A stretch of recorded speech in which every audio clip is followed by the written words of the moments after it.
Yes, mambo vipi bro? Sasa ni poa sana. Hebu vaa kwanza hii hapa. Okay. Unakuaga mna mambo yenyewe bwana wewe. Hamna bwana. Nataka nifanye nawe challenge kidogo. Challenge tena. Challenge kidogo tu fupi. Okay. Hivi ni vitu gani ambavyo umefanya 2025 ambavyo hutaki kufanya kabisa 2026 ambavyo ulijutia hapo awali? Vitu ambavyo nilivyofanya 2025. Yes. Kiukweli mimi nilicheat. Nilimcheat mke wangu na nilimcheat kwa kweli, na mambo kidogo alikuwa mengi kwa sababu aligundua. Okay. Tulifikishana mpaka nyumbani kwao, then tukawa tumeyazungumza, tukayasolve na maisha mengine tukaruhusu yaendelee. Mpaka sasa mimi na wife wangu tuko pamoja. Mko fresh kabisa. Ila kwa 2026 yani sitaki tena yajitokeze mambo kama yale, kwa sababu kwanza kwangu ni fedhea, alafu ukiangalia naheshimika na watu wananifahamu kama hivyo, so sitaki tena yajitokeze hayo mambo. Okay. Unaweza kumpigia mke wako hapo nikamuuliza baadhi ya maswali kidogo ya kimtego fulani hivi tu, tuone kama vile bado kama anakupenda au kama na yeye pia anakuchiti. Hebu naomba umpigie mke wako nimuulize tu maswali ya kimtego kidogo tu ambayo tujue kama anakuchiti au la.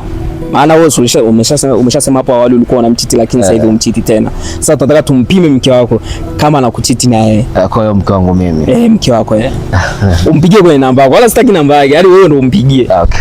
Sije ukanifikiria vibaya. Hamna shida.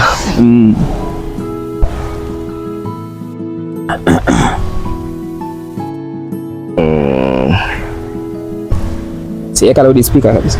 Sawa.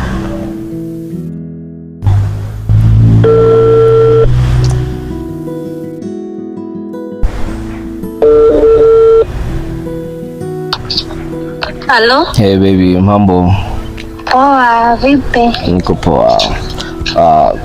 Nipo zangu hapo katika pita zangu, kuna mshikaji nimekutana naye wa mambo ya blog ya interview hizi. Sasa kuna kitu kidogo nataka kuongea na wewe. Hebu msikilize kidogo. Sawa. Hi madam, mambo? Poa. Mzima Mimi mzima, sijui wewe? Mimi sijambo, namshukuru Mungu. Niambie. Kuna maswali baadhi nimemuuliza shemeji yangu hapa, amekuwa comfortable, nikasema kweli lipenzi ni hatari. Nikasema hivi ngoja sasa nimuulize na mke. Hivi nikuulize tu swali la kizushi. Ndio.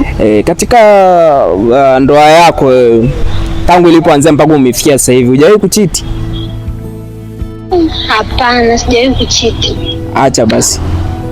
Kweli? Kwa hiyo umetulia kwenye ndoa yako? Ndio.